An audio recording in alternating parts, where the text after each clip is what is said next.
दुनिया में एक बहुत बड़ी पॉलिटिकल स्टोरी चल रही है और कमाल की बात यह है कि ज्यादातर लोगों का इस पर ध्यान ही नहीं गया है। चलिए आज इसी छुपे हुए ट्रेंड को समझने की कोशिश करते हैं। जरा सोचिए, New York city capital of capitalism है ना, जहां दुनिया के सबसे ज्यादा अरबपति रहते हैं। और वहां मेयर का चुनाव कौन जीतता है? एक self proclaimed democratic socialist Zohran Mamdani. ये थोड़ा शॉकिंग तो है ना। लेकिन बात सिर्फ ज़ोहरान की नहीं है। असल में उनकी ये जो जीत है ना, ये कोई वन ऑफ इवेंट नहीं है। ये तो बस एक बहुत बड़ी इंटरनेशनल पजल का पहला पीस है। एक ऐसा ट्रेंड जो हमारी पॉलिटिक्स को पूरी तरह बदल सकता है। तो सवाल ये है कि ममदानी जीते कैसे? उनकी जीत का राज था उनका प्लेटफॉर्म। बहुत सिंपल, आम लोगों की ज़रूरतों पर फोकस करने वाली नीतियां, जैसे यूनिवर्सल चाइल्ड केयर, बसों में फ्री राइड, सरकार की राशन की दुकानें और रेंट फ्रीज, मतलब किराया नहीं बढ़ेगा। न्यूयॉर्क के लोगों को ये बातें सीधी सीधी समझ में आई। और जैसा मैंने कहा, ये कहानी सिर्फ अमेरिका की नहीं है।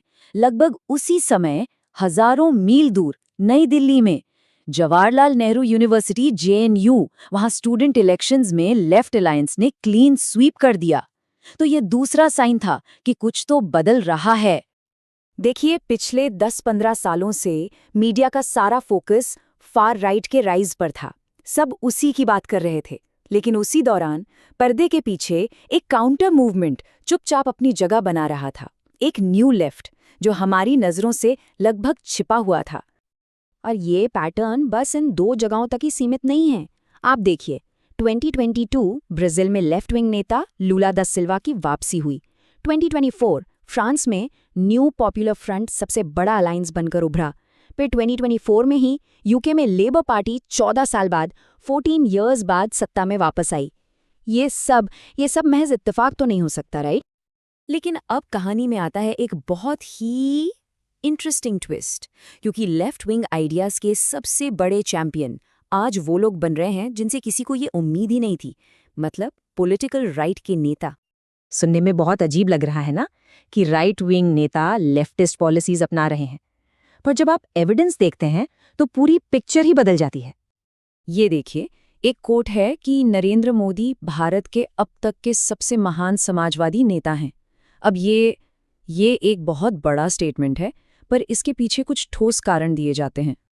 जैसे 80 करोड़ लोगों के लिए मुफ्त राशन, दुनिया की सबसे बड़ी हेल्थ इंश्योरेंस स्कीम, किसानों को डायरेक्ट इनकम सपोर्ट, सबके लिए घर। ये सारी मैसिव वेलफेयर स्कीम्स हैं जिन्हें एक राइट विंग नेशनलिस्ट गवर्नमेंट ने लागू किया है। और ये पैटर्न सिर्फ इंडिया में नहीं है।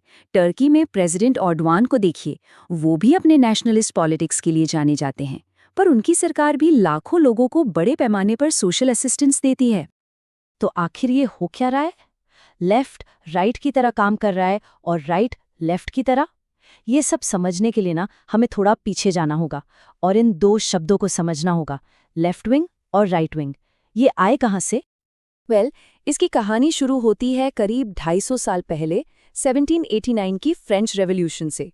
वहां की नेशनल असेंबली में जो लोग राजा के समर्थक थे वो राइट साइड पर बैठते थे, और जो लोग क्रांति और बदलाव चाहते थे वो लेफ्ट साइड पर। बस यहीं से पॉलिटिक्स में लेफ्ट और राइट की शुरुआत हो गई।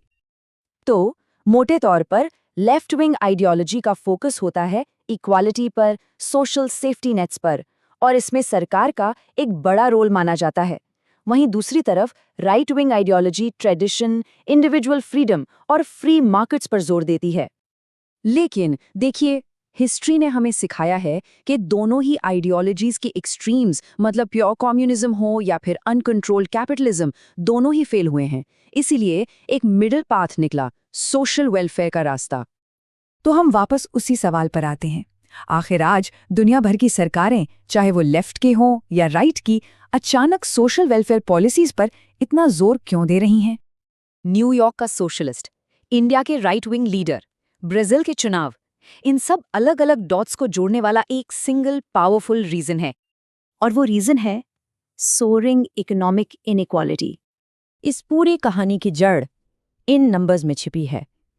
देखिए, दुनिया के जो रिचेस्ट 1% लोग हैं, उनके पास आज दुनिया की आधी से ज्यादा 50% से ज्यादा दौलत है। ये हिस्टोरिक है। इतना कॉन्सेंट्रेशन ऑफ वेल्थ पहले कभी नहीं देखा गया, और इसका असर जाहिर है हम सब पर पड़ रहा है। तो इस मैसिव इनइक्वालिटी का बोझ कौन उठा रहा है? जाहिर है आम आदमी, मिडिल क्लास। महंगाई आसमान छू रही है, सैलरीज वहीं की वहीं हैं, लेऑफ्स का डर है, पर्सनल डेट बढ़ता जा रहा है। दुनिया भर में लोग एक तरह के इकोनॉमिक प्रेशर में हैं और फ्यूचर को लेकर एक अनसर्टेनिटी है, एक गुस्सा है। तो अब सवाल ये है कि आगे क्या? क्या ये जो न्यू लेफ्ट उभर रहा है, ये इन प्रॉब्लम्स का रियल सोल्यूशन दे सकता है? एक्सपर्ट्स का मानना है कि अगर इस न्यू लेफ्ट को सिर्फ एक टेम्पररी वेव से ज़्यादा कुछ बनना है तो उसे इवॉल्व करना होगा। पहला, अपनी पुरानी आइडियोलॉजी से आगे बढ़ना होगा, उन्हें मॉडर्नाइज करना होगा।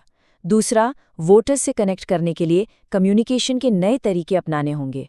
और तीसरा, और ये बहुत ज़रूरी है, बिजनेस कम्युनिटी को ये यकीन दिलाना होगा कि उनका गोल कैपिटलिज्म को डिस्ट्रॉय करना नहीं है, बल्कि उसे फेयर बनाना है। पर आखिर में सबसे बड़ा सवाल यही बचता है, क्या ये ग्लोबल न्यू लेफ्ट हमारी डीप स्ट्रक्चरल प्रॉब्लम्स को सॉल्व कर सकता है, या ये नीतियां सिर्फ शॉर्ट टर्म फिक्सेस हैं और जब ये काम करना बंद कर देंगी तो क्या वोटर्स कहीं और चले जाएंगे? ये एक ऐसा सवाल है जिसका जवाब हमें शायद आने वाले वक्त में ही मिलेगा।